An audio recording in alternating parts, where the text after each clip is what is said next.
Share बाजारात यशस्वी व्हायचे? चला त्यासाठी एक सोपं आराखडा पाहूया. शेअर बाजारात सुरुवात कशी करायची हाच प्रश्न आहे ना. चला सोप्या भाषेत समजून घेऊ. सगळ्यात पहिली आणि महत्वाची पायरी ती म्हणजे आधी बेसिक गोष्टी शिकून घ्या. म्हणजे शेअर म्हणजे काय तर सोपं आहे.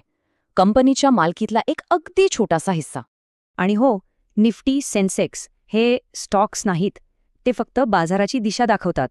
एक गोष्ट पक्की लक्षात ठेवा, माहितीशिवाय बाजारात पैसे लावणं म्हणजे निव्वळ जुगार आहे. दुसरी पायरी, शेअर्स खरेदी विक्री करायला डीमॅट आणि ट्रेडिंग अकाउंट लागतंच. त्यासाठी लागतं पॅन कार्ड, आधार आणि एक बँक अकाउंट. आता तिसरी पायरी, किती पैसे लावायचे. नेहमी अगदी लहान रकमेने सुरुवात करा. अगदी 1000-5000 रुपये सुद्धा सुरुवातीला शिकण्यासाठी खूप झाले.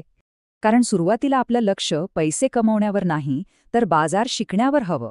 चौथी पायरी आहे गुंतवणूक करायची की ट्रेडिंग हे निवडणं. सुरुवात करणाऱ्यांसाठी गुंतवणूकच चांगली. इंट्राडे ट्रेडिंगच्या फंदात सध्या पडू नका. ओके, मग पाचवी पायरी, चांगले स्टॉक्स किंवा फंड्स कसे निवडायचे. अशा कंपन्या शोधा ज्यांची वाढ चांगली आहे. आणि हो, इंडेक्स फंड्स एक सुरक्षित पर्याय आहे. सुरुवात करण्यासाठी सगळ्यात बेस्ट स्ट्रॅटेजी कोणती तर ती आहे SIP. SIPमुळे शिस्त लागते, धोका कमी होतो आणि लाँग टर्ममध्ये मोठा फायदा होतो.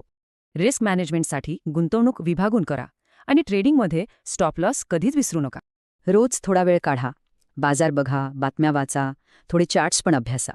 कोणाच्या तरी टिप्सवर विश्वास ठेवू नका, जास्त ट्रेडिंग करू नका आणि तोटा झाल्यावर घाबरू नका.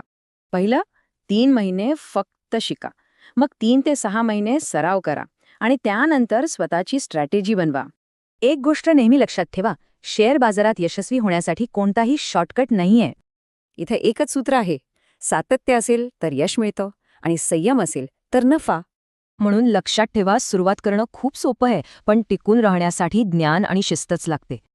आणि म्हणूनच हा एक मंत्र पक्का ध्यानात ठेवा, पहिले शिकणे मग अर्निंग.